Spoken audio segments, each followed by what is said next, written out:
What's up, world, and welcome back to the Global Frequency.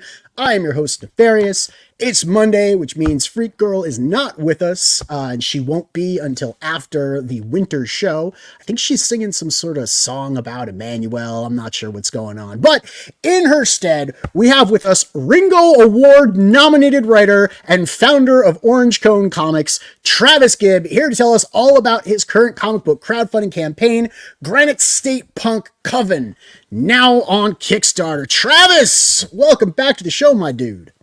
What is up, brother? How are you? We've been doing all right. I mean, I've been doing all right. I talk in the plural all the time. It's like the royal we, right? But yeah, we've been cruising along, trying to like stay with it despite some personal stuff that's kind of come up in the past couple weeks. We're just getting off the Thanksgiving turkey binge and getting back to work. But you know, what about you? We've had you on the show like what?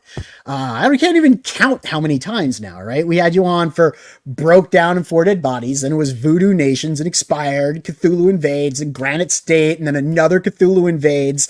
You just like live on this channel, don't you? You just live. I do, and I actively don't come for certain things, and you know this. I don't come for certain ones. You'll go, hey man, you got a project live, and I was like, yes, but I literally can't be there monthly because I have I have 3 projects right now live on Kickstarter because that's just the way I roll. You know, and I get a lot of shit for it sometimes. People are like, why do you have so many comics? Why are you doing that? I'm just like, because I want to write comics for a living, so I write comics. It seems to stress people out.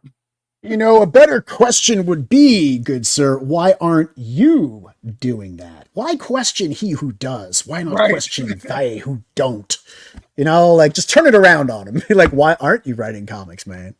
But you know, I know what you mean. I also do sympathize with some of those guys who are like, how can you have so many projects active all at once? Because I'm juggling quite a few myself, and I don't have anything actively in crowdfunding right now except for Judex, which is currently in demand still.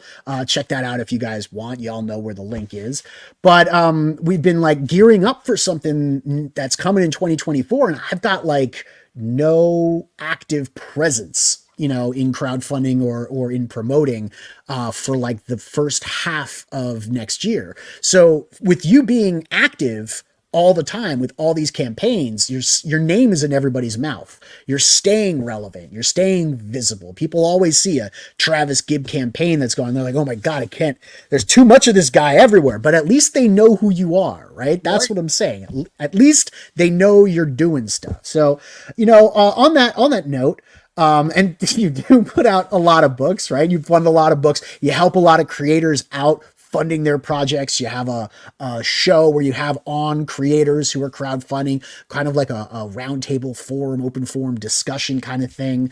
How did you get into all of this? Let's trace back, you know, a trip down memory lane and revisit Travis's humble origins in the comic book universe. How did that happen? So like how I got into comics or how I became the like little, I have to help everyone. Like what fucked me up that made me feel I need to help everyone.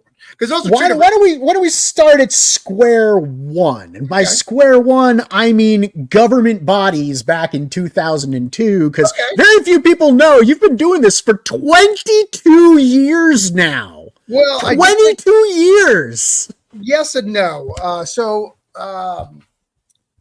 I am from up north. I'm from Rochester, New Hampshire, hence Granite State Punk, New Hampshire project.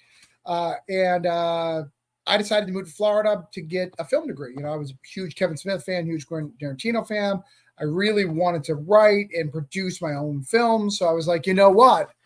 Everybody's an idiot. They're going to New York and California. There's a a plethora of jobs in Florida. You know, we have MGM Studios, we have Universal Studios, you know, Nickelodeon is filmed there. All the Slime and Gak and Double Dare, Neff, is right here in Florida. And I could be at the cusp of the Gak universe.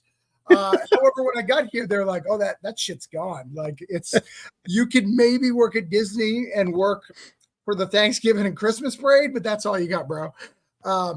So I went here and did that, and I was like, "Shit, all right." So I kept doing my film degree, kept going through it, and I was very good at film. I wrote most of the screenplays that got produced, so I knew I had a tact for writing, and that was kind of going. And then, Neff, you and I, it always comes to this for some reason for you and I. We are LARPers, or have been in the younger life, right? In a bygone era. In a bygone era, and I think for me, LARPing and running LARPs, because I've always ran LARPs, it was I need to tell stories. I need to tell graphic stories, and I think that's actually one of the things that you and I, some of the mannerisms. I'll ask him to read the chat and Freaky Girl said, I know. I know, Mo. I let you down all the time. I'm not Travis Gibb. Travis Giblin. It's good. It's good. So I know it just derails everything, right? It's wonderful. You're talking about LARP. I was talking about LARP. So one of the things that I've noticed in your writing and my writing, which is one of the reasons why I think you like some of my writing and why I like your writing, is you and I it's really easy for us, I think, to see other perspective of characters because of LARP, right? Because we had a plot, and then as people were writing that plot, they were not understanding your plot. And you were like, what are you talking about? It's very clear. You kind of play it out, and they didn't understand it. So I've noticed in our writings, we sometimes will explain the plot twice in a story in a slightly different way, because we're used to going, not everyone's going to get that we can do that. And as well as characters speak differently, you know, we're very good at figuring out people's voices and the characters being different, because we're used to telling a story. All these characters have different objectives and stuff. So all that has to be included. Would you agree with that statement? I'd say, yeah, I think a lot of it in LARP has to do with people bringing their own read of a scenario or a situation to the scene or whatever. So we'll write a setting. We have an idea of like events that'll happen depending upon what people do in that scene. But people will always bring their own interpretation or expectation of how that thing is going to go. And it doesn't necessarily go the way that they want. So sometimes you have to remind them, hey, yeah, this is what you see. This is how things are going. This is the reaction you're getting. And I think a lot of people let their own read of stuff get in the way of things you're trying to tell them. So at least in LARPing, that can be a factor, because, you know, people are creating a world in their own head, and it's not necessarily the world that you're describing. Right. Which I think is something that rookie writers have to play through and get feedback from writers, where we got it firsthand as we went. So while I was running these LARPs, a young woman came in, and a storyteller for LARP does have a little bit of prestige, and sometimes sexual promiscuity happens, Neff. So sometimes they're like, "Hey, I like you. Are you single?" And if you're a head storyteller of a game, you tend to try to stay single as long as you can. For these particular situations, one of them decided to take me home, and I had a little baby girl on a one-night stand. So it drastically changed my whole point of view, because I knew film, I was going to be a gaffer or a holding a camera, like nothing that pays anything, because you got to pay your dues in that business. I'm not going to just go over. I'm not going to be able to just write a screenplay. I'm not. My family has. I've been very clear. I don't come from money at all. So it's all I have to work. So I was like, film is not going to work. There's no way that I can get a film and do all that stuff. So I pivoted to my second love, comics. But comics, that sounds like comic was a backup plan. And there's people on the internet who view comics as their backup plan. That was never me. One of my main goals was to pull a Kevin Smith, get just famous enough that Marvel would pay attention to me, because I didn't know how to get into comics. So I had comic strips and all that. And I met a guy. All right, here's Mo. While I was running these LARPs, a young lady came in. You were there. In fact, So they convinced you they were, in fact, a woman who wanted to LARP. It was, in fact, the ultimate LARP. That's good, Mo. Let me take a second real quick, acknowledge the chat because I'm bad at that. I want to jump into it right away with the guest and get to talking because it's really the only contact that I get to have with the outside world. I get to see people face to face for an hour 3 times a week. It's like therapy for me. So we got Mo. He says, glad to see you guys are back. Thank you very much, Mo. We got Jim Cox with us. Thank you so much, Jim, for tuning in. This is Mo Big and the rest of yous. We got Sinopa Sam with us. Neff, Travis, Sam, I have a package from you. I've been remiss and I have not torn into it yet, but you can bet your sweet bibby I will be tearing into that tibby soon enough. I made that rhyme, didn't I? Anyway, I don't remember. What were we talking about? We were talking about how you had a little baby girl after a one-night stand because you were the head storyteller of a game, which is very common in the One World and in the Cam fan club circles. It's promiscuity goes hand in hand. Yeah. Lost people alive. It's true. And they're perpetually stuck in 1998. It's been 30 years and it's still 1998. I would play a Bruja right now if you gave me good reason. They're pretty sick, man. It's that potent celerity presence, just fantastic spread. It's perfect. It doesn't take a lot. You just need to give me a reason. The only reason why I don't LARP now is I just remember specifically when I started going, those guys are old. I don't want to be those guys, and I want to play with those guys. And now I'm like, want to be a creepy dude in the trench coat who's like 40-something with long gray hair, I just don't want to be those guys. But everything else about LARP is great. I'm now in that old guy thing, and I just don't want to be there.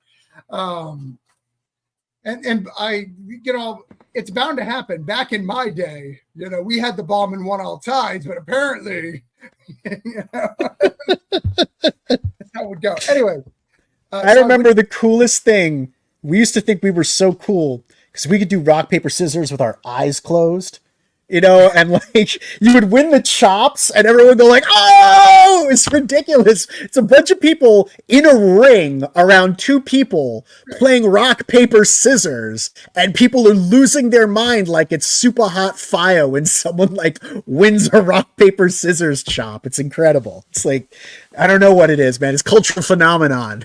You gotta wonder if like cavemen had this type of fun. Oh, he threw rock! You see rock strong! I can't even. I used to have a move called the avalanche, and I would do it like 3 times, and it would always win. There would always be some idiot who'd fall for it. The people who played for a long time knew it. Oh, he's doing the avalanche, just 3 rocks in a row. But anyways, damn it, I got to share a story. I was trying to skip it, but it's just in my head. This one time, Neff, I was playing a Silent Strider, and I got raped by a Setite at a convention. Yikes! And it was 12 storytellers in one room with me and this person acting out this scene, and it was the most. That's awkward. A little creepy. That's a little creepy. So, they were trying to protect themselves, I think, and also like having fun. Like I think it was both.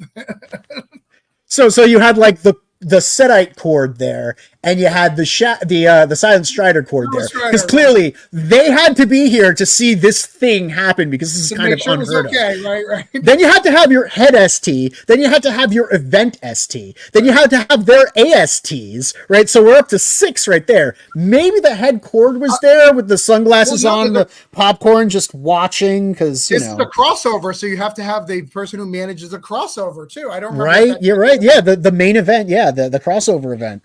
Yeah. So. Oh, and you have to have that person's HST and AST there too. So yeah, that's scary. Get up to like 12 chords and 2 people role playing a somewhat awkward scene. Right. It was not fun. Most said mages and mobility scooters. Like the old people LARPing. That's great, man. That's great. I will try to get at Nev's nursing home, and we'll try to get a group together, and we'll do it live. So it's been a while since I played anything other than like a tabletop via the internet. I think last time I played something was 2022. But yeah, like, it's been a long time since I LARPed. Long time. Saving throws versus hip bones.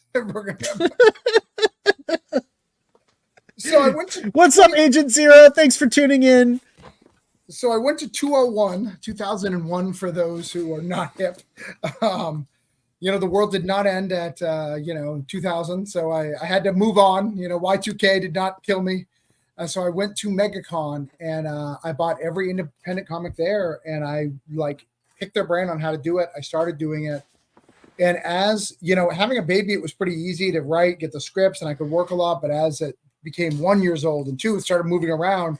It just really started becoming impossible. So I kind of shelved it. I did 3 books back then. That's when I did Negative Burns. That's when I did a book in Government Bodies. I did a book called Hieroglyphs, and there was another little one shot. So I did a whole bunch of little things.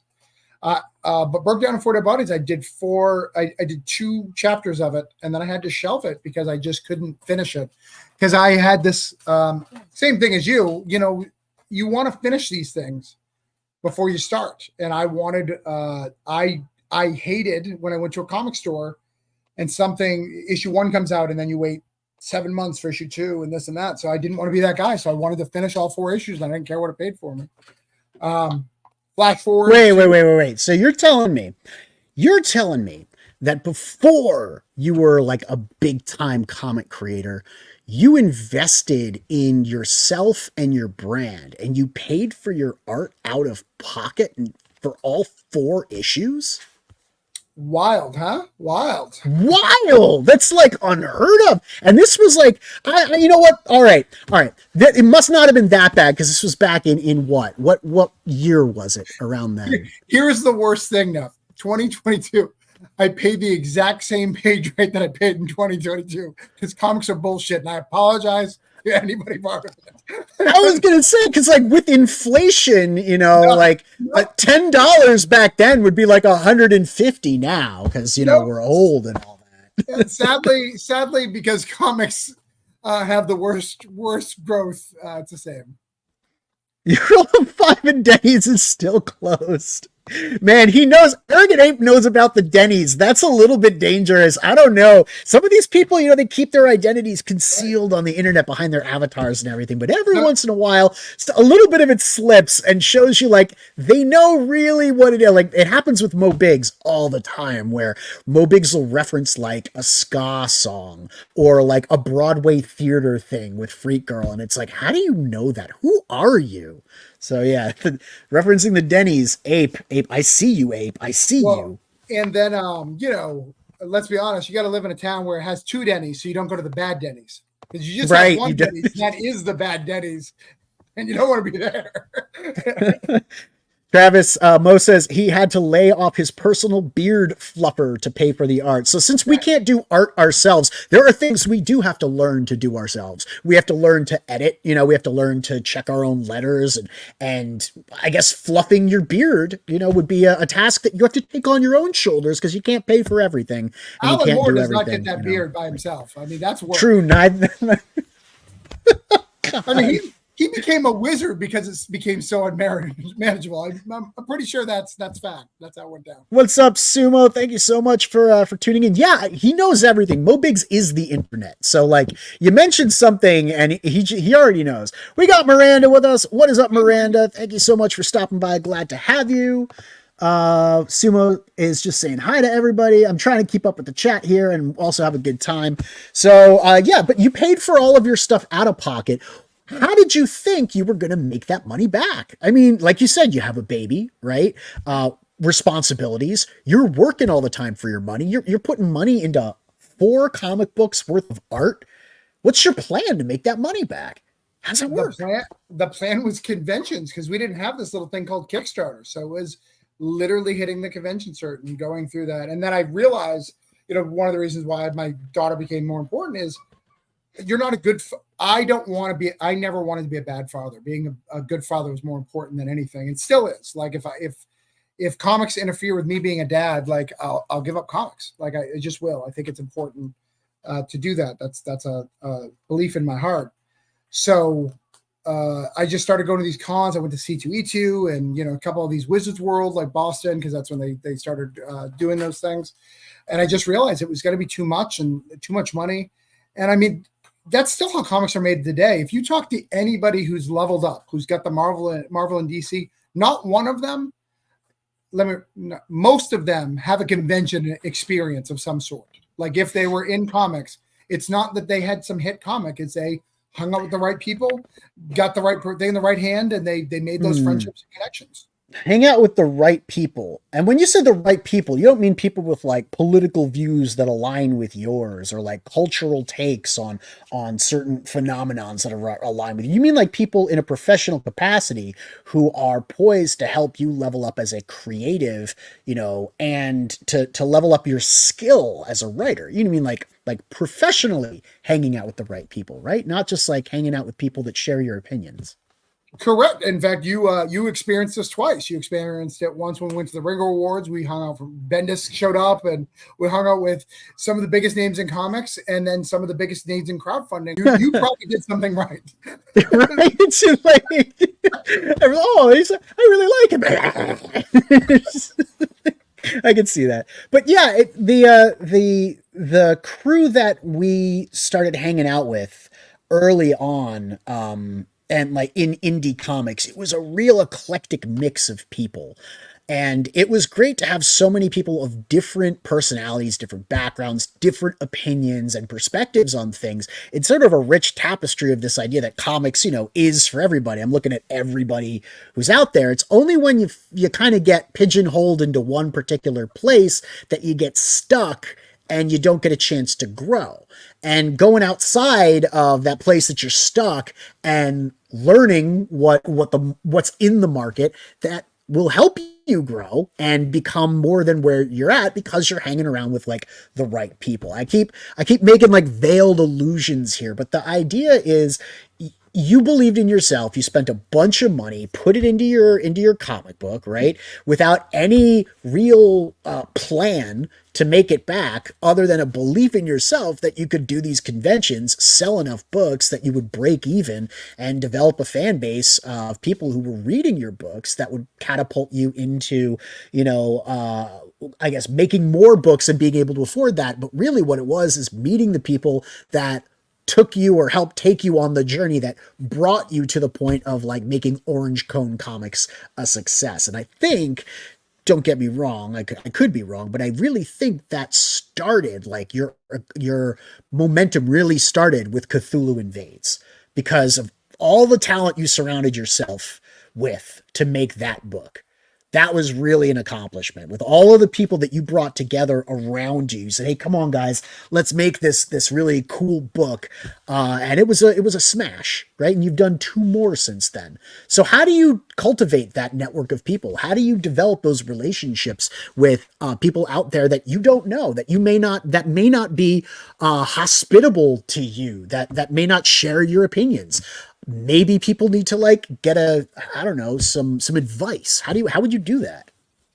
So it is absolutely the hardest thing to do in comics. It 100% is.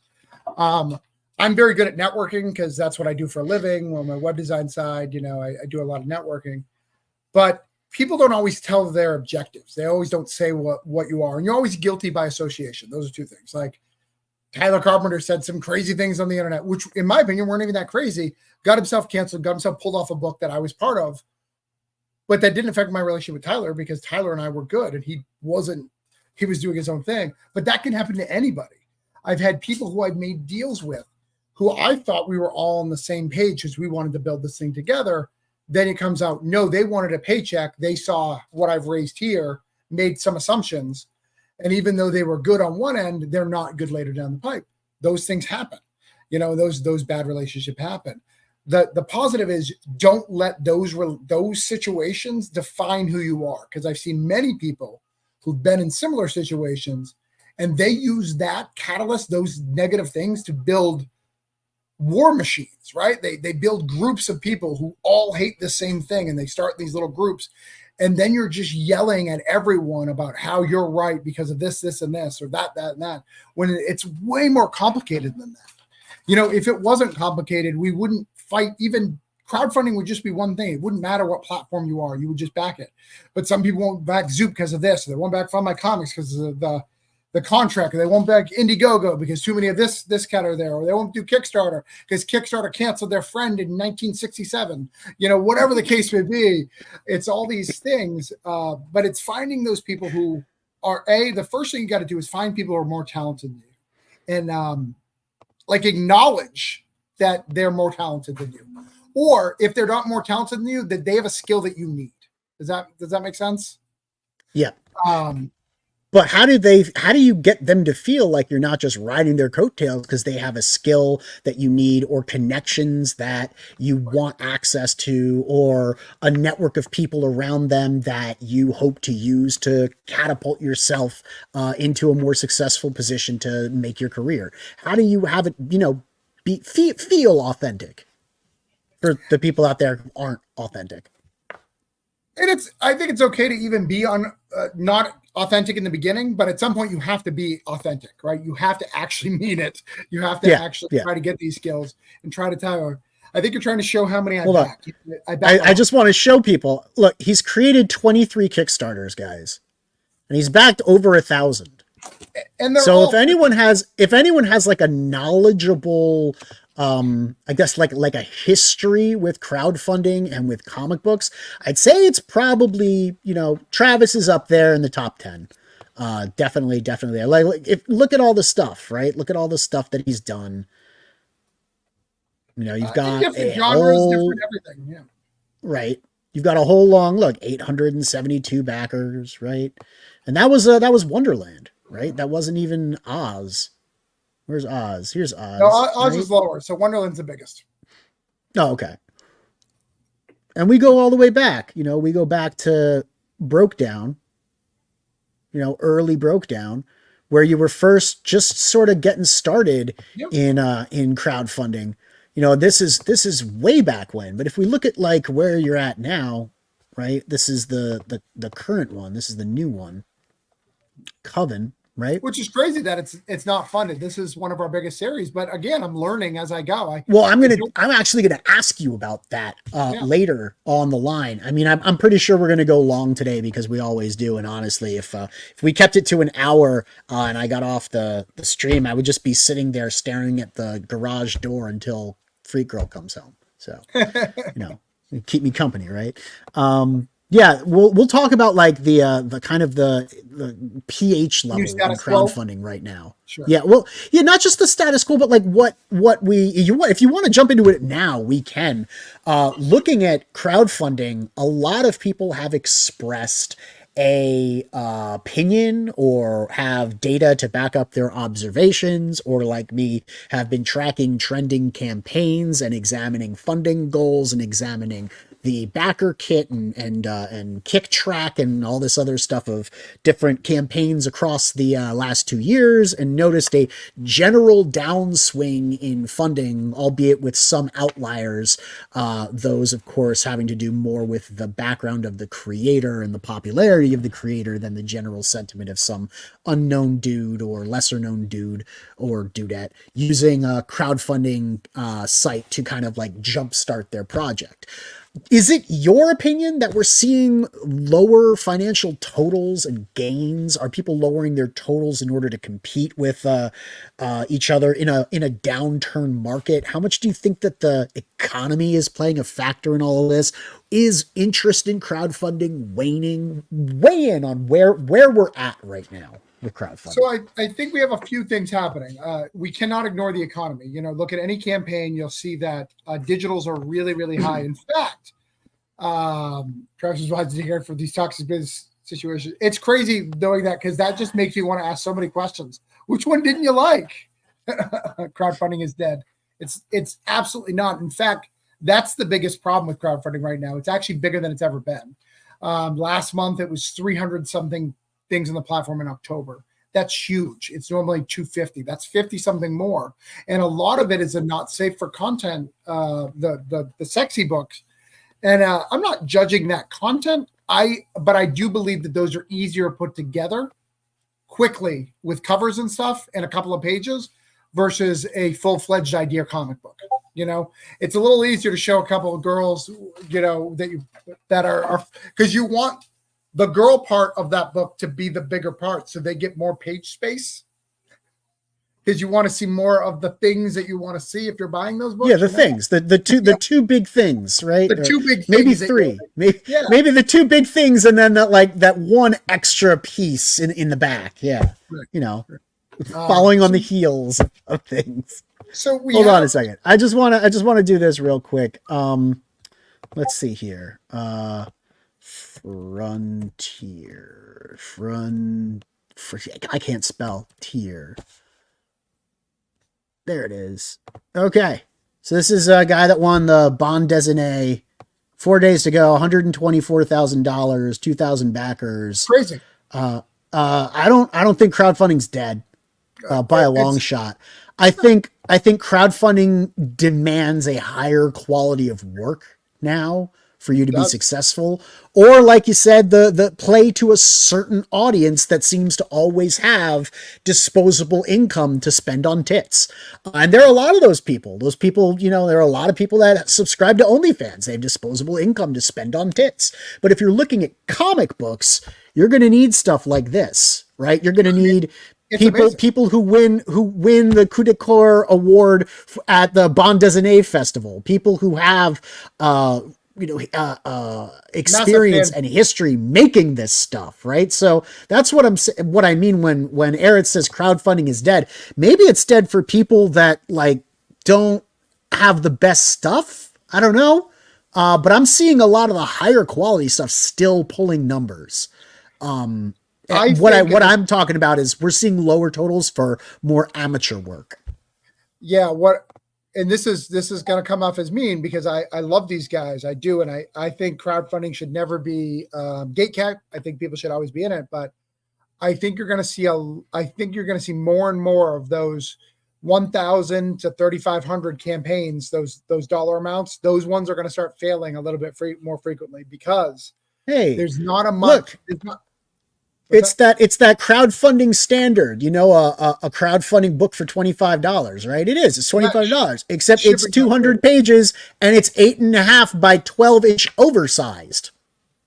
And shipping. Maybe people are upping the standard. Maybe that's the problem. Maybe crowdfunding is doing just fine. It's just that the people who aren't at that level aren't seeing the success anymore because the money is moving away from these projects where, let's take a chance on something of lower quality, or let's take a chance on a newer creator. And the money is now reserved for creators who are trusted in putting out quality products. Like I said, when I charted the trending campaigns on these websites, I found that for a lot of people, the overall money was going down. The money they were taking in, the number of pledges, their backer count. Some people were losing 60% of their audience. Where'd they go? But on the other hand, you're looking at the more established creators, the creators who had larger totals in the past, and they seem to be maintaining their own momentum based upon the fan base that they have, or on the quality of their book. That's what I'm observing here. So having a guy like you on the show, I wanted to ask you, where are your totals at? Are you making the amounts that you expect? No, I'm definitely down. I'm down on all my stuff that's making stuff, but you have to understand that. So let's say Granite State Punk. They know because I have the scout deal that this is not the only chance they're going to be able to get this book. So It's not like it goes away. It's 5. So I think that holds it. I mean, it started out close to 10 grand. The second one made a little bit less. But you know what? We'll even be critical. So the second one, go ahead at the second one, Breaking Edge. Okay, sure. I gotta go back. Just to be fair though, I do want to put it out there. Frontier is also going to be available in stores as a soft cover. Just throwing that out there, guys. It's going to stores too, and he's very clear about that on the campaign. So hold on, where is it? There we go. Right. Breaking Edge. So this one, we lost about 100 backers. So that was concerning. But the money was 8,000, so we lost a little bit of money. But go to the campaign, and I'll show you what I did wrong, because this is my fault. And this is the other thing that people don't do. They don't take accountability. The reason why this made less money is go to the covers. Let's go a little bit down. Let's keep going. All right. So go up. Keep going to the first cover. All right, so we got that. That would be this, right? Great, amazing cover. Patrick kills it every time. All right, go to the next one. Decent cover, but it's basically the same concept, just from a different angle. Yeah. Okay, keep going. Yep. Basically the same, just from a different angle. Yep. Or a different interpretation. I see what you're saying. We're kind of having like the monster and the main character on the cover in each and every one of these. Right. So wait, there's something different. Is that a cover? No. Is that a cover? It is a cover. And that one's right. Well. It looks like G.I. Joe too. That's cute. It's actually there was this thing called U.S. Avengers where they had 52 Avengers teams, one for each state. So that's 100. Oh, so he's New Hampshire. Got it. And believe it or not, who do you think of all of Marvel Comics was New Hampshire? Of all of Marvel Comics? All of Marvel Comics Avengers, who do you think was New Hampshire? And you're not going to guess it. It's wild. Nope. Who? Spider-Man. Why Spider-Man is New Hampshire? No idea. He should be New York. That makes no sense. Spider-Man's never been in New Hampshire as far as I'm aware. It would be like, I could see like 12 different Avengers having New York. Yeah, it's a good point. Yeah, it was not Luke Stone. Luke Cage. Luke Cage. Luke Cage was New York. Interesting choice. Weird. Yeah, interesting choice. I could see Punisher being New Hampshire, but with the gun laws out there. I did say 52 states. You're right. Because I'm thinking the 52 initiative for like DC versus the 50 states of America. Well, he's counting Puerto Rico, obviously, right? Puerto Rico. Do we own Cuba? I don't know if we own Cuba. We own places. We own Cuba? I don't know if we own. There was a missile crisis. We went down there, said some shit. Do we own that place yet? we get cigars now. That's all I know. Eric stands by what he said. I don't disagree with you in certain ways, but I think there are going to be plenty of people that are going to succeed on these crowdfunding platforms. It's like saying comics are dead, my dude. You can't say that. It's crowdfunding isn't dead. It's changing, and it's changing for a lot of people. The same way that comics isn't dead, it's changing, and it's changing for a lot of people. And the people who aren't aware of the change and aren't metamorphosizing, right, along with it and adapting to that change, they might feel like it's dying. You see, Eric knows what he's doing. He sees the writing on the wall for creators going through crowdfunding, and that's not where it's at. It's at drop shipping, right? Like it's at online stores and networks of people selling your product to larger and larger audiences, and then kicking the order back to you, and you drop shipping to fulfill the order the way that like Printful fulfills t-shirt orders, right? Except that's the idea is that it requires like a network of people then cross promoting each other, and then getting into that network is kind of the same as getting into the network of people that crowdfund. Once again, it's all community based. Jeremy Burris is something on another platform. No one's going to believe those numbers, even if they're legit, like, because it's easier. Well, that's the great thing is like being on those platforms, you don't need to disclose your numbers. Right. Like this is all just going back to your store. There's no crowdfunding site for people to go to look at your numbers because you're not advertising them. You literally have people offering your product in their storefront to their audience, and when they collect orders for that product, that order form gets kicked back to you. You put the comic book in a mailer, you send it out, you give them their cut, you take your cut, and the invoice gets paid by the seller, or I should say the purchaser within the 30 days, right? Like that's the idea behind drop shipping. Nobody needs to know who's making what. You're just selling books. Well, it's even easier with comics. I mean, we can do print on demand. You could have a third-party company like those t-shirts, right? You made a design, you gave it to T Fury. They're going to print it and ship it all day long and just give you your cut, So people like Eric had a 32-hour workday. He needs to let off steam. You can be mad. Comics are dead. I said it. It's okay. He's allowed to get feisty. It's Monday. Monday is fight night, right? That's what we do on this channel. Arrogant Ape says, accountability sounds difficult. I'd rather blame others, and I blame my lack of accountability on that. Fair enough, my friend. Fair enough. Well, but I do think you need to have these answers, because people don't have these answers. A lot of people who scream, I quit. Okay, why did you quit?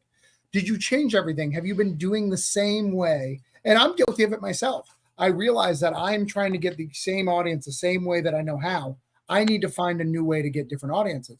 There used to be a time, Neff, when people would go on your show and they would get 20 to 30 backers. I mean, that's probably exaggeration, but 5 to 10, where now it's down to 1 or 2. Like, I'd say 2 to 5. I don't know if we ever got 10 for people. But again, but that was every show, right? They'd go to these shows where that's not the way it is anymore, because you know what? We're not stuck at home. It's not COVID. Like, we don't need to watch these shows. We can go buy our weekly comic. We can go watch a movie at the movie theaters. This is not our only form of entertainment. Right. You know, and then in my case, go ahead. No, I was going to say that absolutely changed things. 2020 and even 2021 were great years for independent comic book creators, and sort of like the little cult of personality and community that was growing on YouTube and Twitter and crowdfunding platforms, because it felt like you got to be a part of something, and there were all sorts of people excited for what you were doing, and it was like this little sliver of entertainment that you guys had, you know, to yourselves, that you got to be a part of, that was kind of standing in opposition to all the stuff that you didn't like coming out of, I guess, like the corporate comic book, regurgitation machine.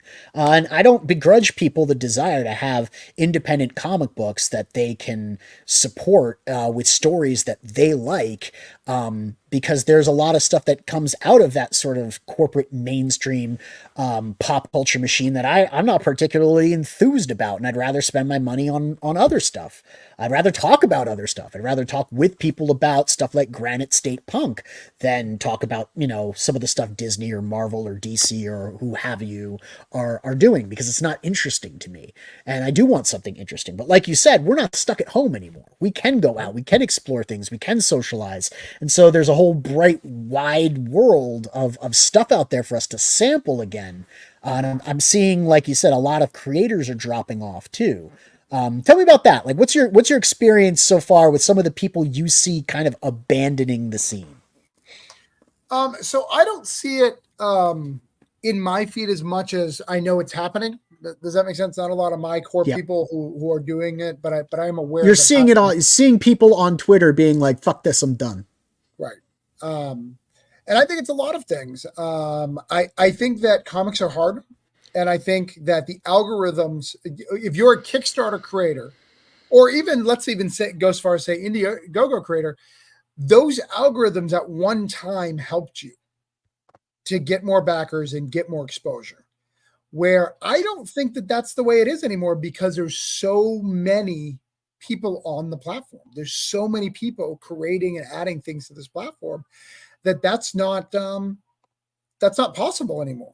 So I think that that's a big thing that's happening with this book. By the way, I sent you, and I don't care if you show the whole book. I know. I started looking at them. I can open some, but not all. I don't have, because they're TIFFs. Yeah, some of them are. Yeah, they're all TIFFs, but some of them open, some of them don't, because my computer's dumb like that. And I'm not signed into our Photoshop. There's a lettering folder and there's a PDF if you want to go through that. Oh, okay. Let me take a look at that, because I have the GS. Yeah. Okay, letters. There we go. These letters. It's not the full book. Oh, those are JPEGs. There we go. Thanks, Jerome.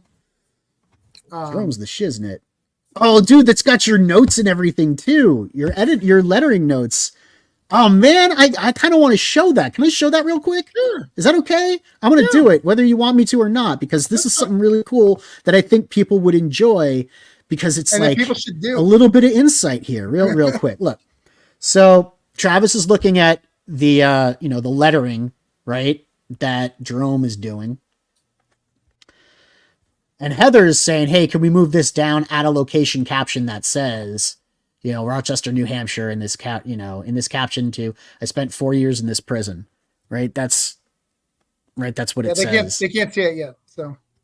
Oh, they can't because I haven't shared. Oh my God, I'm so stupid. Sorry, guys. I really am stupid.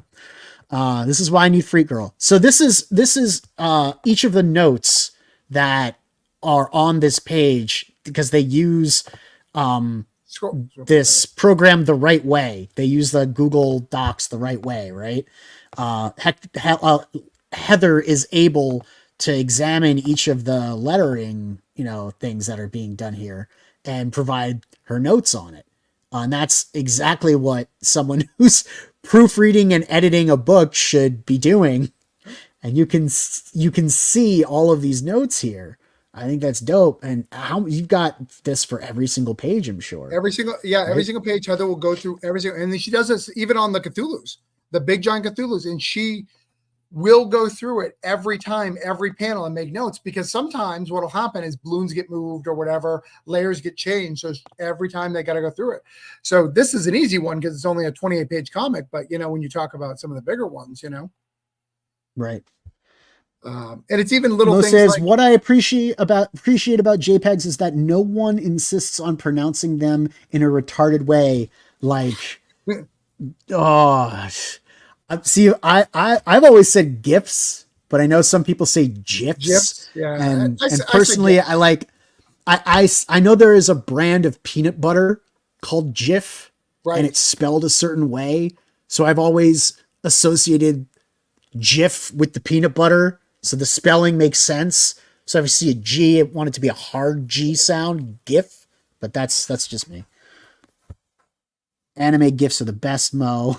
Brian, I understand your distressful day, but I do not appreciate the taste of my own medicine and would appreciate it if you would direct your trolling to Neff and Ape. God, I love my chat, man. I really do. GIF is dead. I actually think there was a time where Jif was killing people. I'm not sure if you're aware. I was not aware. Yeah, I eat Skippies, so I don't know what's up, man. Right, you didn't know what's up. Peter Pan or Skiffy, But yeah, we do this with every book, and Heather will go through it several times to make sure that it's perfect. Because this is smart. We do ours in a Word document or something back and forth with the letterer. This is better. And this seems like I was going to say this seems like a much better way to do it because it's all together in one place and you can literally see what's being pointed at. And you can check off if it's done. Right, and I'm going to talk to Free Girl about doing it this way. Yeah, definitely a smarter way of getting things done. This is great. Did you know? No, probably didn't. Because of you, I gained a new fan of this series, and he has read one of them. Oh, Mike Oden? Mike Oden. Yeah, you didn't know? And he read Breaking Edge. He hasn't even read the first one yet, which is the better one of the two, in my opinion. I mean, I really liked the first one. I actually wrote a little blurb about the first one, but I haven't really done like a whole public thing about it. But yeah, I told Odin that it's probably, in my opinion, your best writing. And he was like, well, fuck yeah, I got to read this. So if he, I think he likes it. And if he gets, the package, if he backs this, I'm sure that maybe there's another person in the chat who's might going to want to pick it up too. Like there's no, like, I guess, no accounting for good writing. Like it doesn't matter if it's good writing, it breaks through barriers and preconceived notions and whether or not people agree with creators or like creators. Like if it's fucking good, I'm going to acknowledge that it's good, right?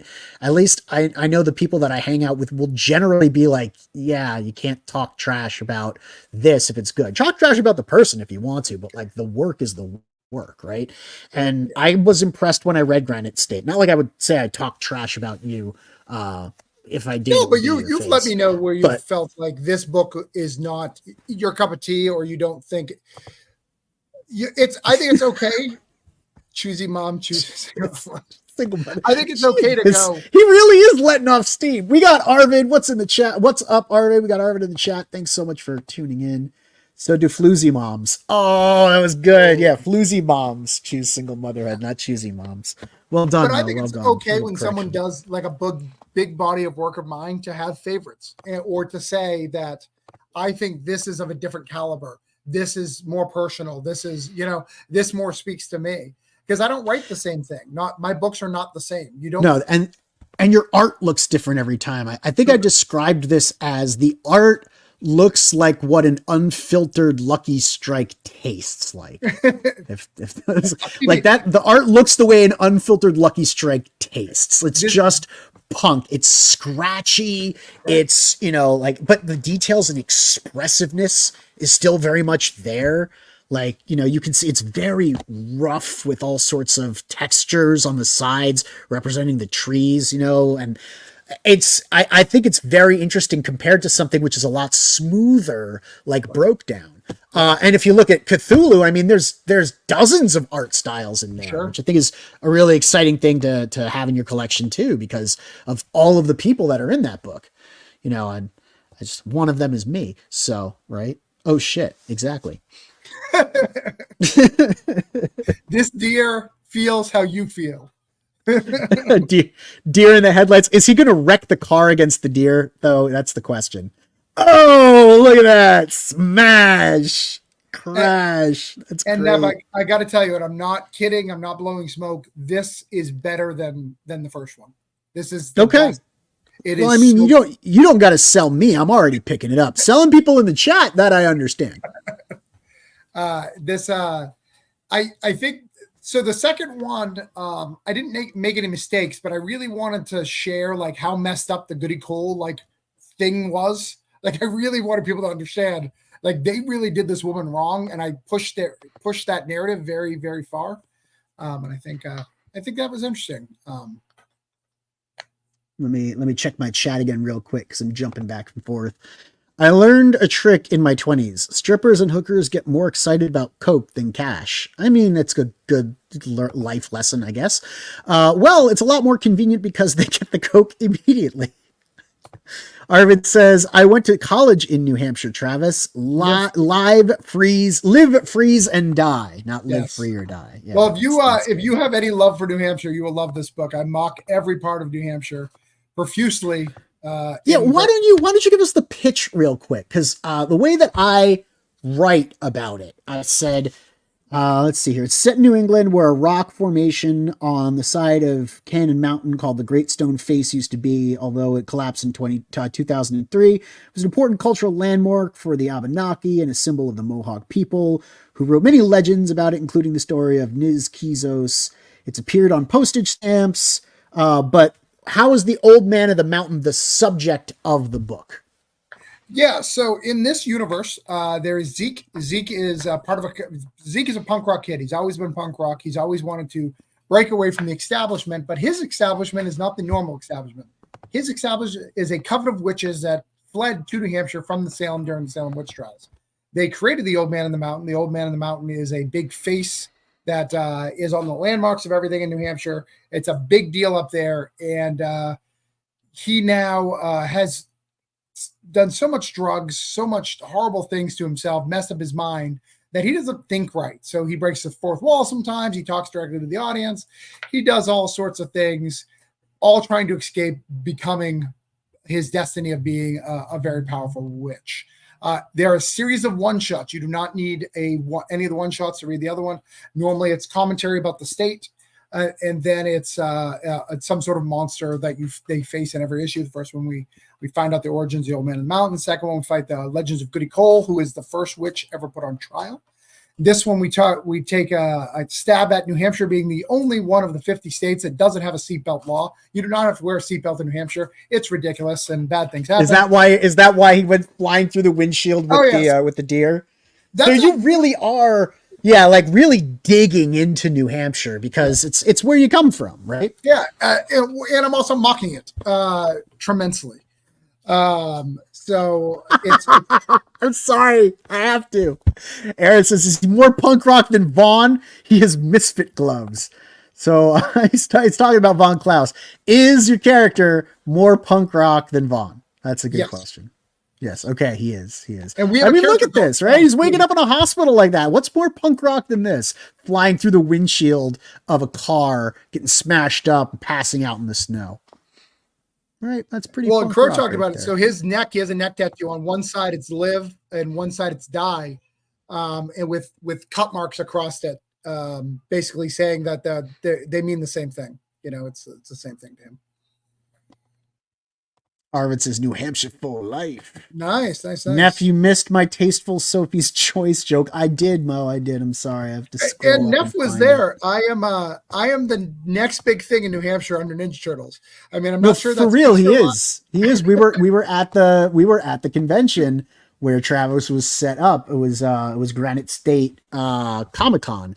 And they're like Ninja Turtles are really big there. It's like the unofficial Ninja Turtle convention, but like the second biggest thing was Travis Gibb, and Right. people were there, and like everybody knew his brand. It was pretty impressive. I was like, wow, holy shit, he's like famous at this Comic Con. It was dope. I get flown out to one place, New Hampshire.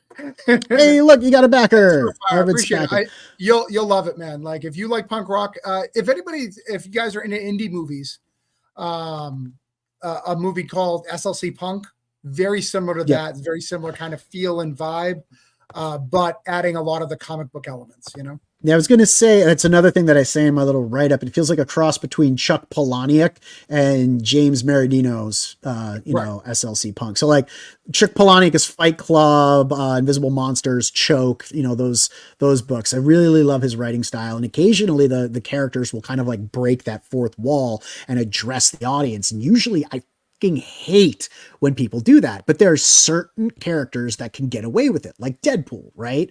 Or like Gwenpool. And it just kind of suits the psychology of the character. And I think that you achieved that here, but I love Palahniuk's body of work. And so when I was reading the prose that you've written here, both the dialogue and the narration and the way that you lay it out in the pacing, at least in the first issue, I was really struck by how good it really was. And I'm not just kind of blowing smoke. I mean, I've read a lot of your stuff, and to say that this is the best stuff you've written, it's factually correct. It's not like I'm just kind of giving you like my sparkly take or, like making something out of nothing here. It's good.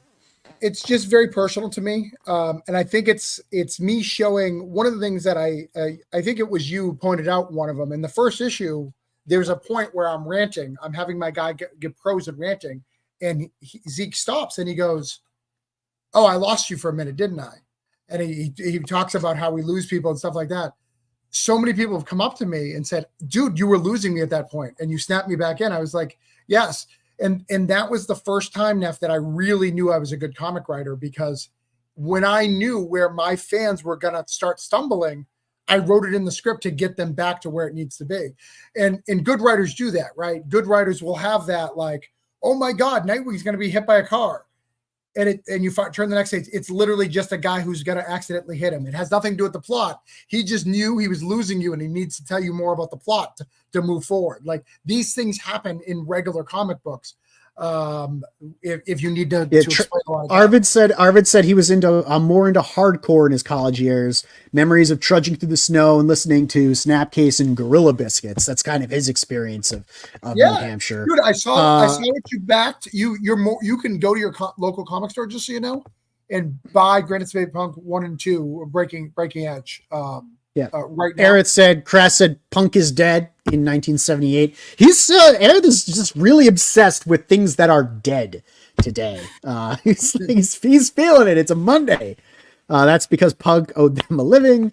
Yes, having Arvid read the book, that's going to be really great and insightful, because Arvid's a very experienced and accomplished author in his own right. So I'd be interested to hear what he has to say about it. Just follow up with that. I won't disappoint you. You'll get it very soon. In fact, you would normally he does. I know, Abbott. He does Rex Mundi. Yes. I used to read that. I was a huge fan of that for years. Rex Mundi was one of my first indie comics. I would buy that, The Gift, and Violent Messiah. Those are the 3 books. And Avid knows that I'm not doing smoke, because those 3 books were like synonymous at the same time, like kind of like all coming up. See? Am I right, though? Those are the 3 books that people were all in the indie scene. If you were reading the indie scene, you're reading Rex Mundi, Violent Messiah, The Gift from Raven Gargery, and I said one other one earlier. I don't remember what it was. I've been too busy trying to put the chat up and stuff. First, Neff skips my Sophie's Choice joke, then my Laserdisc joke. Neff is like a record, but there's a movie. Neff, it's like a record, but there's a movie on it. I don't get it, man. I'm not fast enough on the uptake here, Mo. I'm sorry, brother. I'm sorry. I can't tell what emoji. That's like flowers. Is that flowers? Yeah, he's throwing a bouquet, saying you're too kind. I knew the Violent Messiah guys, good guys. In fact, I actually have a sketch from your artist. He did a sketch for me in my sketchbook. I'd have to find it. Oh, nice. You have to find that someday. Yeah. I mean, you could find it now if you feel like it and go through it. I love this kid. This kid is fantastic. So Neff, here's what we're gonna do in this book. Since you've read that's him as a child, right? But is that his inner child? Is that his inner child? As a child before in both 1 and 2. This, because I'm going deep, and we're going to really address it in issue 2. This is The Forgotten is another book that was around that time that was really good, if you remember it, Evan. This is Zeke how he really was as a young child. So we showed him before, but those are reflections from Zeke showing this is what I remember me like. This is how he really is. Little hellion. He's got a lot to say here. Look at that dialogue. Look at that word of text. Walls of text. I'm trying to get there. So that's the thing. Like, you don't generally do that, and I really appreciate it. You generally keep your balloons to a reasonable size, like 24 words or less. You usually keep it reasonable, like 2 to 3 balloons per panel, and you don't overload the page. But like, this is wordy. I mean, this is not the way I normally do things. This is. These are normal panel layouts for me, I'm trying to read it here. He said, but more importantly, I fucking stand for something. Anarchy is the only belief system that makes any sense to me. The government is here to control us, and the only way to break that oppression is to be free and become self-governing. I bet you that Hector wrote it in the note, so I'm just going to read those, right? Is that? No, there's another file if you want to get off the editing file that's edited. Oh, okay. Well, that was the one that I was having trouble reading, I think. No, go back to letters. Go to letters. Okay, back to letters. Going back to letters. Is there like another folder? Okay, scroll down the bottom. There's a PDF right above the last one. Is this just like the whole book? This is the pages that are lettered. Okay. This is what I normally give to people who don't have me on their show all the time to go, hey, read my book. But if you scroll to that page, it doesn't have the edit stuff. You can read it. It'll be completely edited. So this is 13. We'll go back. Oh wait, no. Now I'm going the wrong way. What is going on? Okay, it's probably a vertical scroll, right, Aaron? You know what you're fucking doing? Yeah. I know how these things work, guys. I swear, I'm not retarded. I can read it usually rant if you'd like. What's that? You want to do it in a like a vocal rant? I can do it in. You read it out. Can you be the young hellion? Can I be a Zeke for a minute?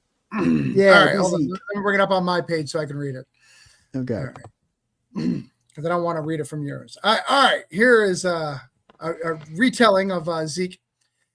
He says, he starts off in simple terms. I'm a T1000 and he's a T800. We aren't built the same. I'm built with speed and elegance. He's built with sadness and anxiety. But more importantly, I fucking stand for something. Anarchy is the only belief system that makes any sense to me. The government is here to control us. And the only way to break free of oppression is to be free and become self-governed. We have a two-party system built by oppression. Did you know that? Did you know that many of our founding fathers wanted a kingship? Yeah, that's right. One royal ruler into the next. We live in a society that runs by a religion that half the people don't even follow it. Or if they did, they're a watered-down version that allows them to oppress others. Tell me who taught you more growing up, the Holy Ghost or TV shows? You know the fucking answer to that question. Anarchy stands for freedom. Some people think it's chaos, complete chaos, but it's not. Society would crumble. We would work together, love and care about each other. Get this, we don't need a book to tell us not to be an asshole. My rights and thoughts are more important than yours. True anarchy is not chaos, it's love. Who doesn't want to live in a non-conformist society that allows people to be who they want to be without the fear of a big brother coming to spank you? Free reign, live free or die, fight the establishment, power to the people. Now, I have a question, because so much of this book is sort of a self-aware retrospective and parody of what you experienced growing up. It's both a love letter and like a satirical retelling of what you went through as your childhood. Is that Zeke's sort of straightforward confession to the reader, or is that you parodying a young, rebellious, anarchist punk and what they think in their head because it's not actually true? Like the tone of it, I have to ask, how are you intending for it to be read? Yeah, I'm intending to read like that fast. Like you're reading through it fast and extreme, and like he's saying a lot of things. And a lot No, of but like, things, does he know what he's talking about, or are we supposed to take it as the ramblings of a freaking 10-year-old kid who doesn't know anything about the world? I think so. As I started writing this, there's a lot of parallels between obviously this and Constantine, right? So there's a lot of parallels because they both know magic, they're both into punk rock. So when I have young Zeke, Zeke is an idealist version of him. You'll notice that Zeke has a Black Flag T-shirt where older Zeke does, because he's an older bitter punk, right? Older bitter punks, they don't wear things like black flags on the T-shirt because that's conformist, right? They have all these various different things that kind of split this up. So I kind of speak in those mannerisms to kind of teach people the different version of yourself. And I plan to, in a future issue, Neff, literally sit down with all of these versions of yourself, like who you have think a conversation, who your true self, and have them have a conversation to kind of show that. Because I think that that's what makes this comic great is I am allowed to break the fourth wall. I'm allowed to do a lot of things to tell a unique story. And the Zeke that we know now and the young Zeke have different opinions. They come from different things. And this book is about the event that makes Zeke soft. About what changes him from a hardcore punk to sort of a lapsed punk. Right, or a faux punk. That's why, if you notice something, and this is very subtle, we're going deep today, he doesn't rant as much when there's real people around. So I think it's not that he's not capable of it, it's that he tends to just mock the world. Something's holding him back. He's holding polite him back. Society. When he's alone with you, he's like, blah. And I think that's a lot of people. I think that's a pretty universal experience for people. That's pretty relatable. And that's what happens on Thanksgiving, right? You get two glasses of after dinner drink in Uncle Joe over there, and suddenly it's politics at 200 miles an hour, right? And the things that have been pent up inside, and things that he won't say out in public, and he'll just throw that down on the table like young Zeke is preaching anarchy, in the USA.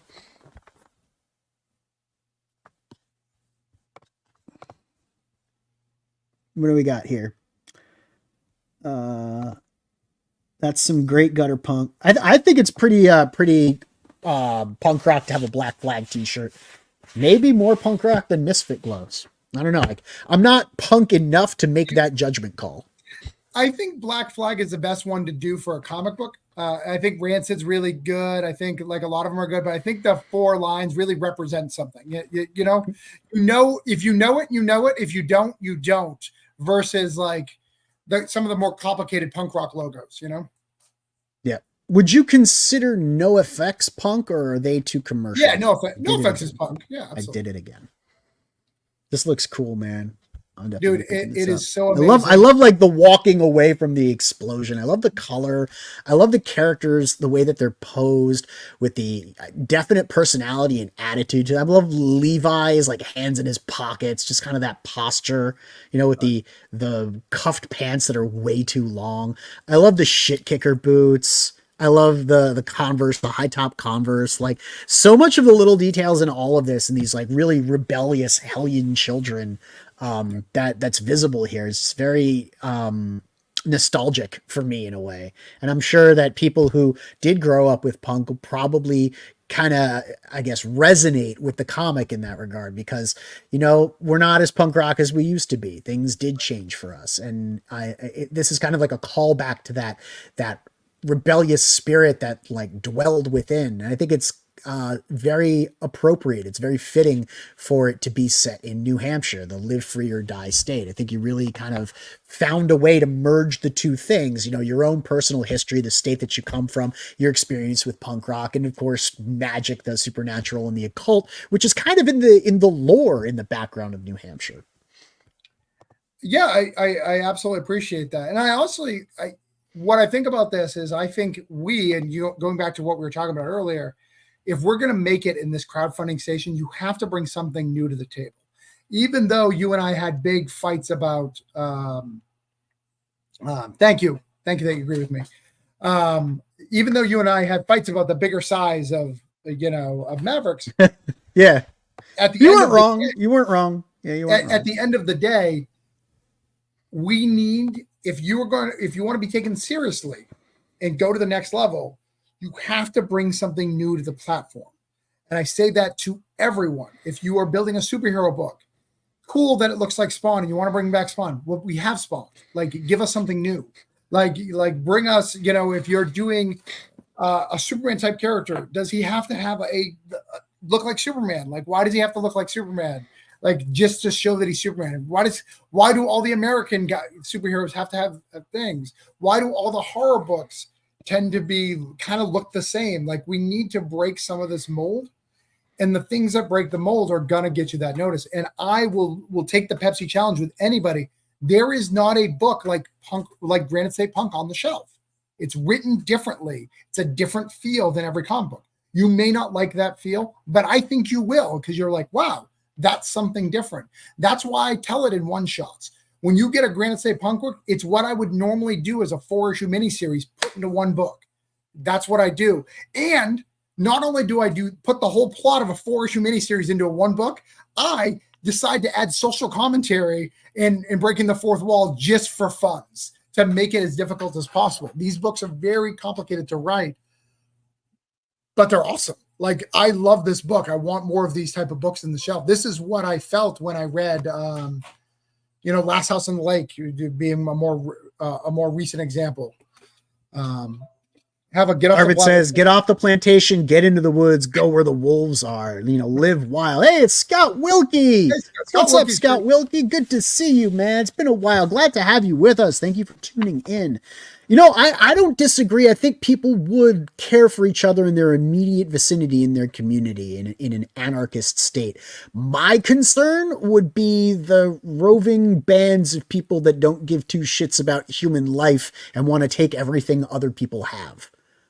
Because looking at society, I can see a clear division in the way people think and the way people act, and the tribalism that exists even within individual groups. There's clearly a side divide, but then there's tribalism within those different sides. And looking at it, where if there's a society without a cohesive military state, a police state, the rule of law for people to abide by when it becomes perfectly acceptable to raid the grocery store and burn it to the ground. I am concerned about the what the country will go through and what will happen to the people that you do care about, because I disagree with Zeke that you don't need a book to tell people not to be assholes. I think you do. I don't think it's just a book. I think people are inherently, prone to selfishness, and it requires overcoming that desire to be selfish because of a more mature appreciation for something bigger than the self that derails that. But in an anarchist society, it becomes very much about having versus not having, and a primary principal concern upon the self. It becomes easier to become selfish in an anarchist state. Now, hey, you disagree. Socialism, communism, but you need a solid government for that, right? You need consolidated, centralized power for those things to work. And you need a military to enforce it. And I think that's why SLC Punk is such a beautiful movie, right? This guy literally believed in every single system, but the minute he got jealous, it all falls apart, right? All it takes is one little thing. That's what 5.56 is for now. I'm typing 762 in the chat because 556 only good to for a certain amount of stopping power. You want to make sure you go with 762, buddy.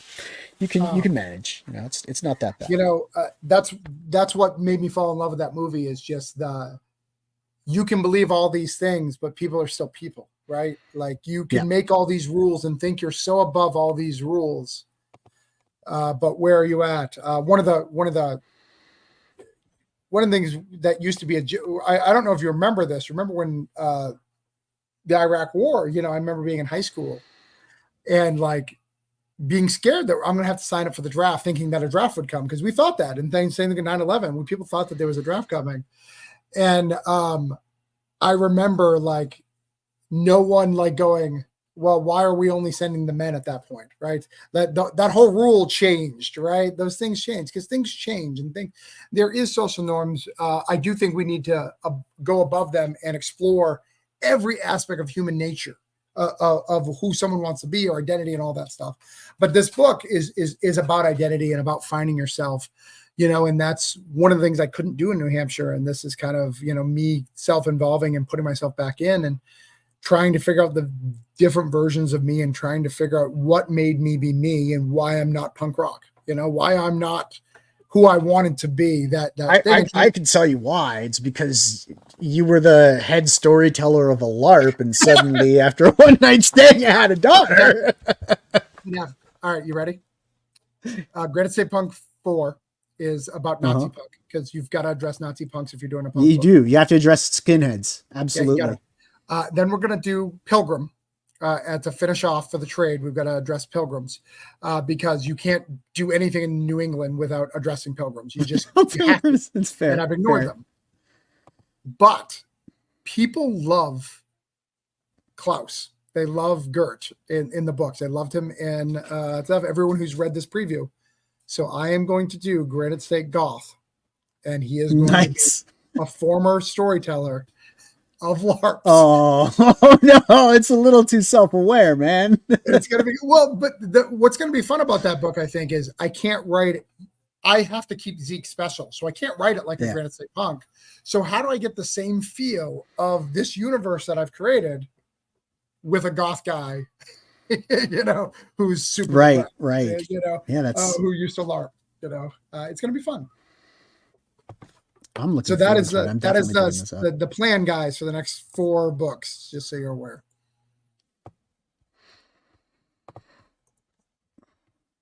This is a good spot for the preview to kind of cut off too, the lettered preview. Yeah, I did that intentional. This is for people to kind of show that, and like this is before the monsters appear, because you know how we always have a monster in it. We always have some stuff. There's some ghosts in this issue. You know, it's cool stuff. All right, so let me turn back to my interview really quickly here. Let's talk about do you want to talk about the campaign itself, what covers are available, the physical characteristics of the book, the cover price, all that other good stuff? I think the bigger stuff is showing the covers, I think, would be good. And I'd like to show the collector's kit. I know you always love my collector's kits, and I think we did a good job this time. I'm picking up there it is. I'll share, and there's the campaign. All right, so scroll down. We'll go through the covers. Is that the collector's kit? No, that's just that's an old collector's kit. Look at these satisfied customers here. Look at him. Look at how happy he is. Yeah, happy punks. Scroll down. All right, so those are that's cover A, cover B that's Granite State Punk 1. That's Granite State 2. This is cover, like that cover's great. This is great. Yeah, I need this cover right here. It's a great cover. It's fantastic. Right. Yeah. Keep scrolling. I love how his broken hand is like in like the devil horns. Right. I think that's really neat. I like that. Like it's, or is that the sling? That's the sling around his hand, but it almost looks like devil horns. But look, he has one finger out to still do it. And a lot of people thought that these were like a roaming grove of kids that I had show up, not young Zeke, which I think is great, because I'd love people to pick that up and think that, which is good. All right. Next cover, I think, is really, really good. Very, very different style. Again, third cover. Also very different style. Yeah. Yeah. See the one above it and that one, they're both very, very different styles, which again, and very different. Look, those covers are not the same as the right. Like no, it's very, very. I appreciate that. It's giving a variety of different looks to the outside of the book, you know, that don't, I guess like, that don't, I don't know if like what the right word would be, that don't fail to deliver on a cover promise. Do you know what I mean? Like, Right. people look at this, they're not going to expect what's on the inside, but when you open it up, you go, oh shit, that's not the art that's in there isn't going to be a disappointment based off of what you saw on the cover. Like, it can be different, but you can't, you know, violate the promise of the cover. If you're going to do different art styles, one can't, like, what's on the cover can't outshine what's on the inside of the book. Right. But this is a different enough style that when you open the book, comparably, you can see the characteristics of the two and definitely appreciate both of them equally. It's not like one is clearly a more sophisticated or more developed art style. And then this cover, look at that. You'll look at that cover for hours. Yeah, I just started. Right? That head, man. Yeah, that's crazy. It's amazing. Look at that. Almost reminds me of how, like, the way that he's textured, it kind of reminds me of that granite head. Yeah, that was intentional. Like he did line it up on the side of doing that. That was intentional. This is really cool. I think this might be my favorite cover. My So second favorite cover, because my first favorite is Young Zeke. So that's a Rancid homage. Yeah. And the map on the left is New Hampshire. It's a New Hampshire map, which is really good. So scroll And then down. we have the preview pages. Yeah. You know, I didn't put those lettered because I didn't want to spoil it, but you know. Right. I do have to say, though, giving a sample of the writing, I think you did that in the preview pages on the first book. I think, because that's what got me. I read them. I was like, holy shit, look at Travis writing here. Like, he's really, you grabbed hold of something in yourself and you spilled it all over the page. And I was just drinking it up, man. I was like, this is amazing. Like, you really found something in yourself and had something to say. Yeah. And it felt visceral. It felt primal in that regard. And I think that's a lot about like what makes punk, right? It's very visceral. It's very primal. There's a lot of screaming involved. Right. Let me check my chat real quick. Anarchy is just early stage feudalism. I mean, yeah, that's it's a concern. That's definitely a concern. Mo says bait and switch, or if it's a Kickstarter Coomer book, the old bait, the bait and switch. Yeah, that's good. Well, that's good. Luckily, this isn't a booby book. This is an authentic comic book that actually is, you know, interesting and well written. So many of the booby books that I've seen have been disappointing. I will admit to having backed a few out of morbid curiosity or more curiosity of like, well, okay, is this any quality? What is the writing like? What are the layouts like? Can this person actually achieve comic book, or is it just titties for the sake of titties? And generally it's titties. There are exceptions. I think very infrequent exceptions, but there are exceptions. Mostly I've been disappointed. Mo says, when he's got the comics, he's got a place to go. Arvid says, love your graphic design, Travis. Very cool. I'm glad the two of you kind of hit it off a little bit. That's wonderful. Arvid's one of my favorite people around these parts, and Travis, you are as well. So, you know, it's nice to see people in my chat. I've known him for years. I was a big fan of Rex Mundy. Used to post about it. I could actually probably find some old, if I looked at my MySpace, you know, sharing its wonderfulness. And even hunting it down after it left Image. I think it went somewhere else. Maybe, I don't know.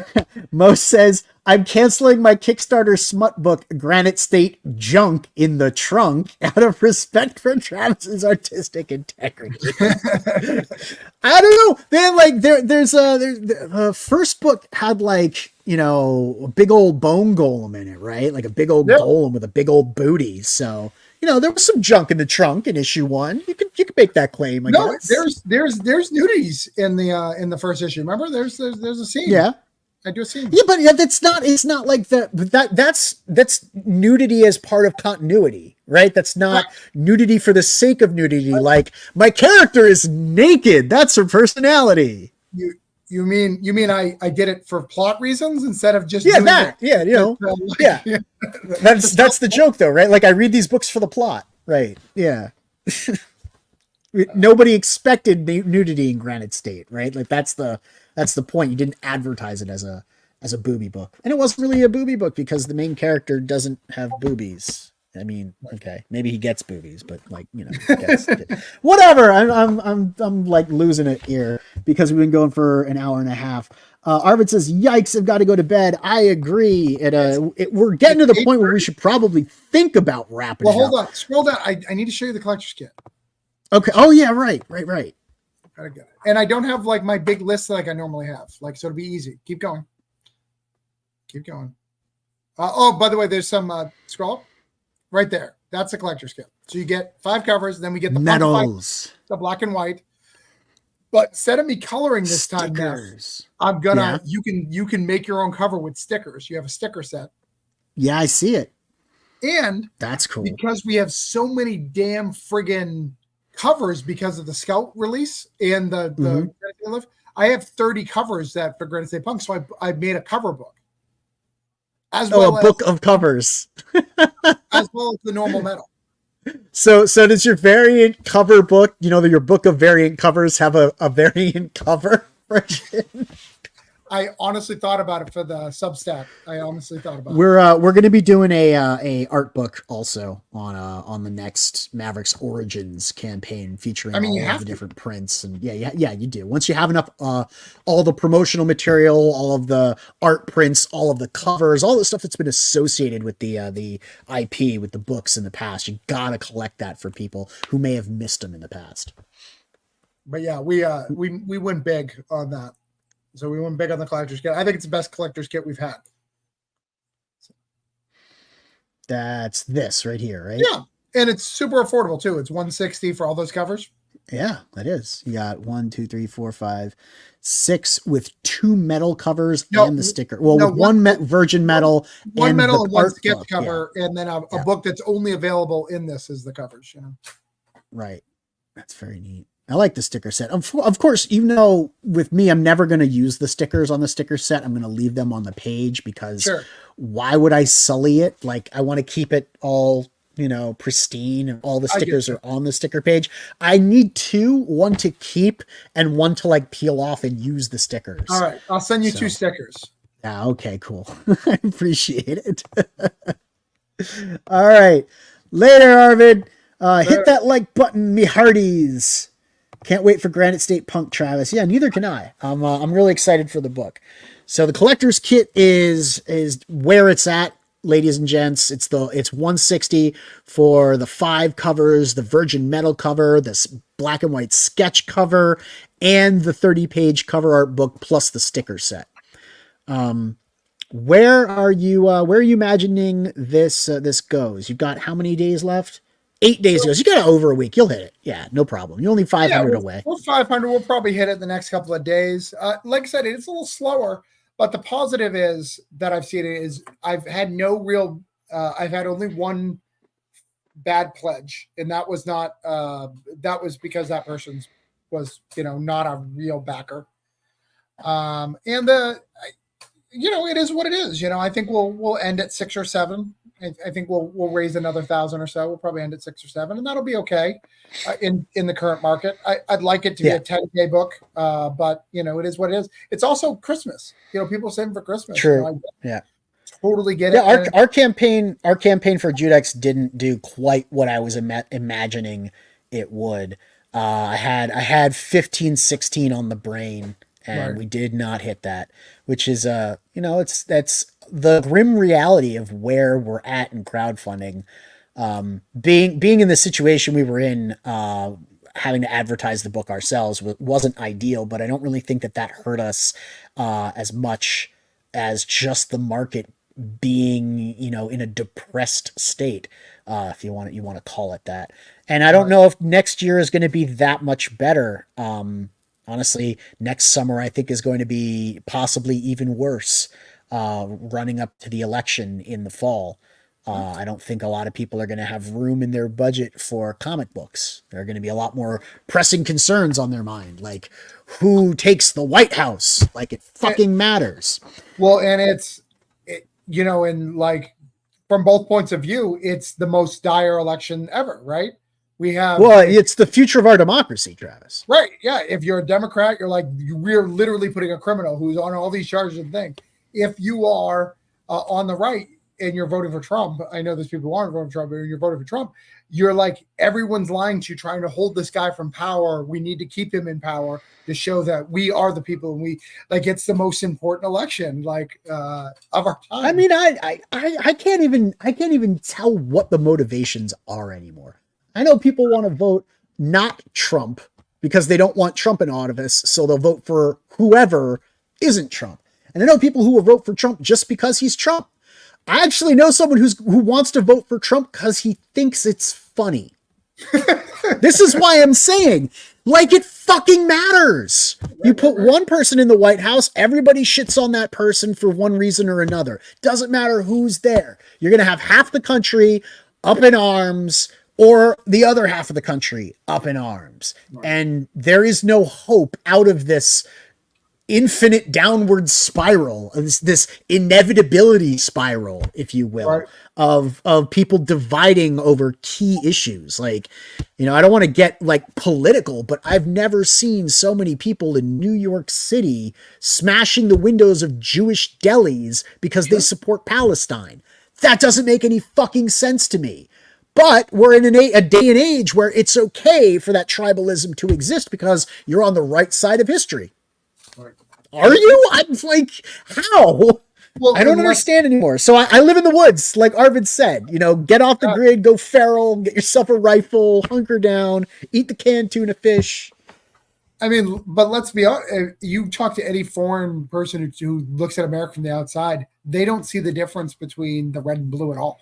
There, because no one's making enough movement in one way or the other, like to show they're really liberal or really conservative. It's all the same for all the rest of the country. That's the thing. I don't think the status quo supports either progressives or hardline conservatives. Right. I think those sides, although they are the most vocal, right? I think they are actually the smallest demographics. Your hardcore progressive movement, your AOCs, your Justice Democrats, your Cenk Uyghurs, your Young Turks, they're actually really small as far as like the numbers of people that they have in their voting block, right? And the same thing with hardcore conservatives that want like to ban this and ban that and eliminate your freedoms, which is kind of funny because they're all about freedom. That once again, it's a very small voting demographic. The largest voting demographic are the people who are like kind of stuck in the middle with, this is stupid. We don't want this extreme or that extreme. We've been centrist, but according to those people who have moved farther to the left, we're now the right. And according to those people who have moved farther to the right, we're now dirty liberal hippie, people that don't have conservative values. So no matter where you are on this spectrum, you're fucked. And that's kind of why I'm disenfranchised with the whole political system. Everybody thinks that their side is right, and they don't take a moment to like go above. Don't go left, don't go above all of this and look down at where the conflict is. And you can see nobody's got it right. Nobody. We'd be way we're better all getting lost in the weeds. If we could somehow vote for a third party and mess up this two-party system. I thought that it would be very interesting. Dude, if I could have my way, I would have Tulsi Gabbard come back. I liked Tulsi. I'm not sure if I'd go there. I thought she was cool. I thought she was the type of person that she had a strong perspective on a lot of the things that I'm concerned about. She was a Democrat, and she got completely torpedoed by her own party. I mean, to be fair, I love being, and we shouldn't even be talking about politics, but I love being a New England, like born and raised in New England. So I have a different view on Democrats than like people in Florida. So like a few of my conservative friends moved up to Boston, and they're like, Travis, you were right the whole time. You know, we want to be liberal. I was like, yeah, but you're talking Boston liberals versus Florida liberals. They're very different. And he's like, no, the Democrat Party's doing so many great things. I was like, no, like, you don't know. DNC has been brought up in charges like 4 years in a row because they Donna didn't Brazil. get the person who you wanted. Yeah. Bernie Sanders. Look at Donna Brazil, right? He wouldn't have won. I get why they did what they did, but that's not what they're supposed to do. No, that's not a fair election. Right. So when people are like, the Dems been cheating, is it so hard to believe that they might have concerns? You know, sure, but then if there's concerns, you know, just equal. That's all. Let's say you're completely on the right too. Are you admitting that you lost to libtards? Is that what you're saying? Like libtards? I mean, in 2016, the Democrats lost to right-tards. Sure. Like I said, people who were memeing the election got Donald Trump elected. Sure. It was literally memes. So y'all lost to edgelords in 2016. I don't think there's anything to be ashamed of losing to libtards. I think throwing the labels around just plays into the people's opinion that the tribal mentality, the us versus them, at the end of the day is what's going to determine who directs the country, right? And that's not the case, because you get one side in power, then Congress and Senate flip. And you've got, you know, an imbalance of power, which evens itself out, right? Like you have a Republican Senate right now, right? And you've got a Democratic president. So what are we getting done? Like, it doesn't really matter. None of this matters. It's just going to be politics as usual. And if you don't like it 4 years later, it's all going to go back to the way it was before, because that person, you know, who was in office that was really unpopular, they're going to lose the election. Well, it does. None of this shit matters. And Neff getting all philosophical. No, Neff getting all political. Yeah, the political is different. You know, I tend to lean liberal. I tend to be liberal. But when I look at what Biden's done in the last 4 years, the whole thing is about, regardless of it is about being anti-Trump, right? It's about making sure that everyone knows every crime that he's ever committed and making sure that stuff. When that's what we're fighting for, instead of like really solving any of our issues, why doesn't Flint, Michigan have water? Like, why have we had 26 more train derailments? Right.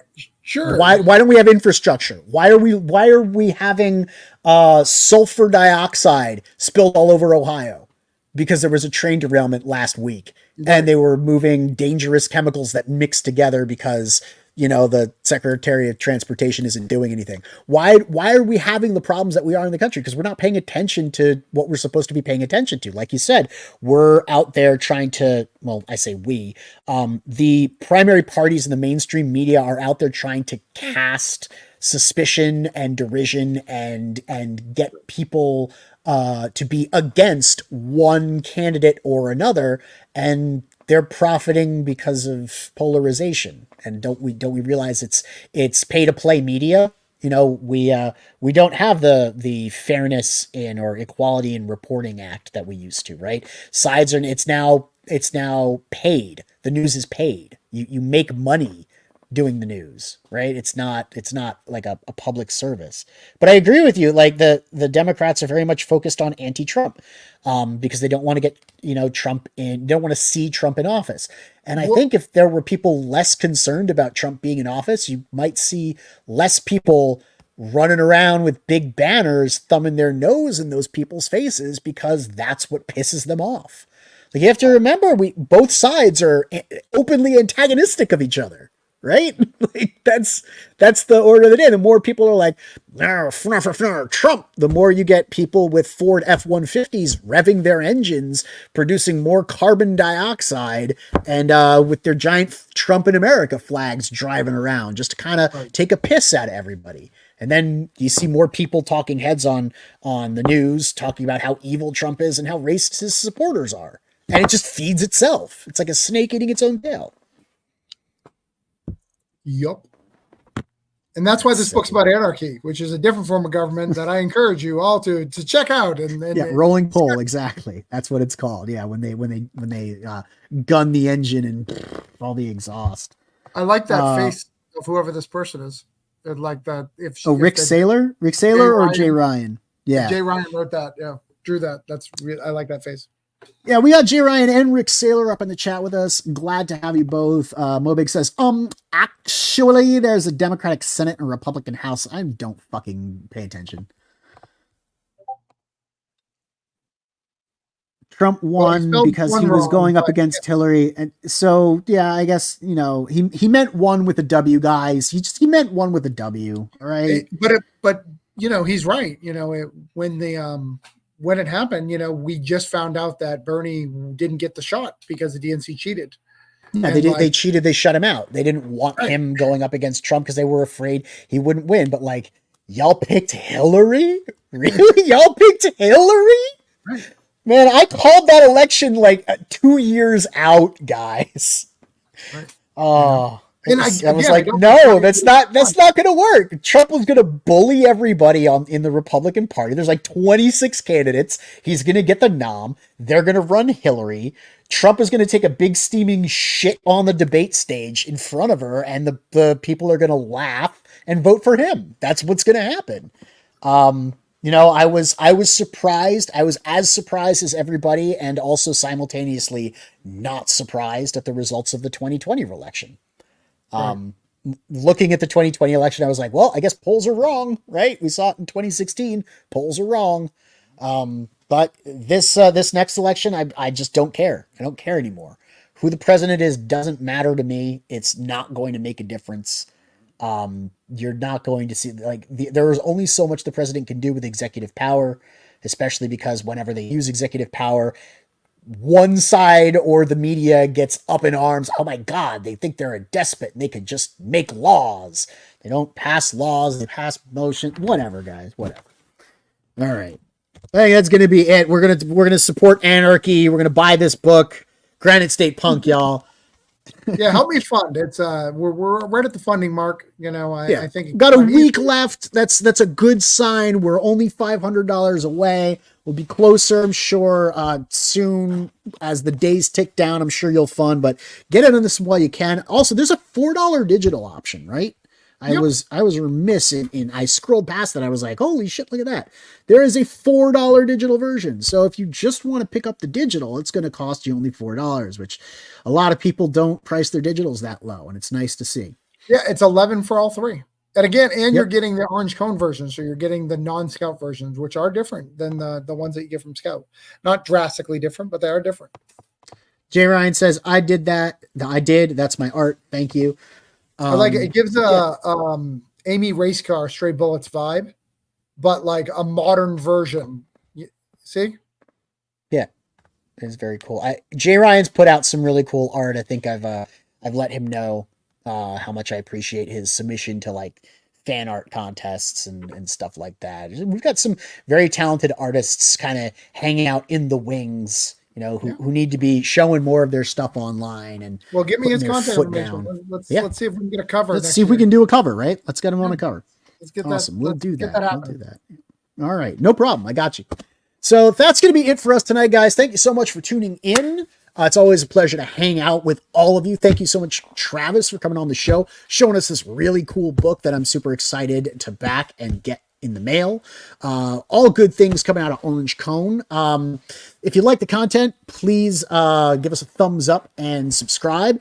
And don't forget to click the bell for notifications of when we go live next. And as always, tune into the frequency. We will see you next time. Bye.